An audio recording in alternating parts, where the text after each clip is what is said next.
इंद्राक्षी धाम में दर्शकों आप सभी का हम हार्दिक स्वागत करते हैं। आज के दिन जिन जातकों का जन्म दिवस है, जिन जातकों की मैरिज एनिवर्सरी है, सभी को हमारी तरफ से बहुत बहुत शुभकामनाएं। भगवती के विशेष प्रकार की साधना आराधना करने का सुंदर दिवस हमें मिलने वाले हैं नवरात्र रूप में। तो ये महीना बड़ा इम्पोर्टेंट है, ध्यान रखें। साधक प्रवृत्ति के लोग जीवन में धन के साथ साथ आध्यात्मिक धन भी हमें कमाना चाहिए। तो जो आध्यात्मिक कमाई करना चाहते हैं, ये महीना उनके लिए बड़ा ही कीमती है। बस ध्यान रहे, प्रतिदिन का खास हमारा ये एपिसोड दिन में किसी भी समय निकाल करके आप लोग देखते रहें। तो आज हम आपके कुछ सवालों का जवाब देते हैं। हमसे अनेकों बार पूछा गया कि यदि हम दुर्गा कवच पढ़ें या हम सिद्धकुंजी का स्तोत्र पढ़ें या हम देवी अथर्वशीर्ष पढ़ें, तो क्या सिद्धकुंजी का स्तोत्र पढ़ने के लिए या दुर्गा कवच पढ़ने के लिए हमें कीलन उत्कीलन वाले मंत्र पढ़ने होते हैं, या हमें उसके लिए अर्गला कवच अर्गला आदि पढ़ना होता है? भाई कवच तो यदि आप अकेला कवच पढ़ना चाहते हैं तो कोई दिक्कत ही नहीं है। अगर आप सिद्धकुंजी का देवी अथर्वशीर्ष आदि पढ़ना चाहते हैं तो उन सब के लिए आपके लिए कीलकम अर्गला स्तोत्रम पढ़ने की आवश्यकता नहीं है, और ना ही शुरू में जो 7-7 बार और 21 बार जो मंत्र आते हैं दुर्गा सप्तशती में कीलन उत्कीलन के, उनको करने की भी आवश्यकता नहीं होती है। समझ गए आप? यदि आप प्रतिदिन निवारण मंत्र पढ़ते हैं तो आप उसे ऐसे ही पढ़ना शुरू करें। हाँ, अंगन्यास हृदयन्यास उसके कर लें, ऐं ह्रीं क्लीं चामुंडाय विच्चे। और यदि आप प्रतिदिन सिद्धकुंजी का स्तोत्र पढ़ते हैं तो वहाँ पर भी अर्गला कीलकम की आवश्यकता नहीं है।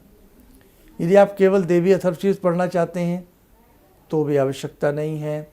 और यदि आप केवल प्रतिदिन भगवती के शतनाम 108 नाम या कवच पढ़ना चाहते हैं, दुर्गा कवच जिसको कहते हैं, तो वहाँ पर भी आपको अर्गला कीलकम की आवश्यकता नहीं है। अब आवश्यकता कहाँ है?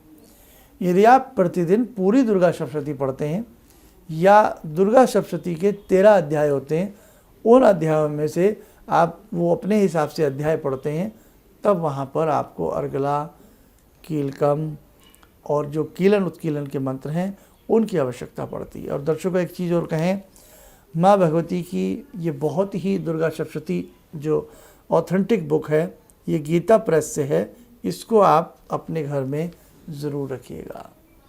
ये बहुत प्यारा ग्रंथ है। नवरात्र आएंगे, इस ग्रंथ की आवश्यकता पड़ेगी।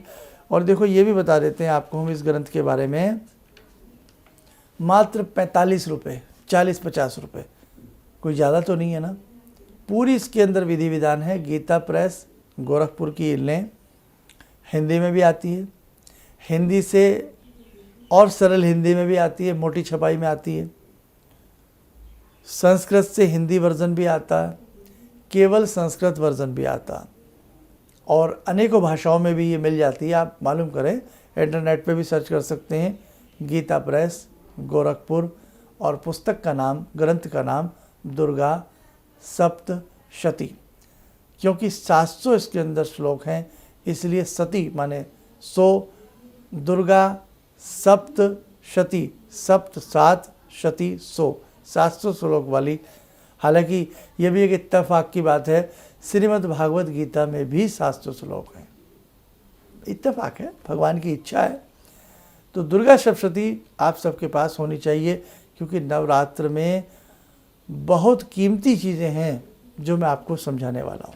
तो दर्शकों, आप यदि दुर्गा सप्तशती में से देवी अथर्वशीर्ष पढ़ते हैं, कवच पढ़ते हैं, सिद्धकुंजी का स्तोत्र पढ़ते हैं, सप्तश्लोकी पढ़ते हैं, या और भी कुछ चीज़ें हैं दुर्गा सप्तशती के अंदर, जैसे भगवती के 32 नाम हैं, दुर्गा, दुर्गातिशमनी, दुर्गाद्वारिणी, दुर्गाच्छेदिनी, 32 नाम भी पढ़ते हैं, तो वहाँ पर भी आपको कीलकम और अर्गला की आवश्यकता नहीं होती है।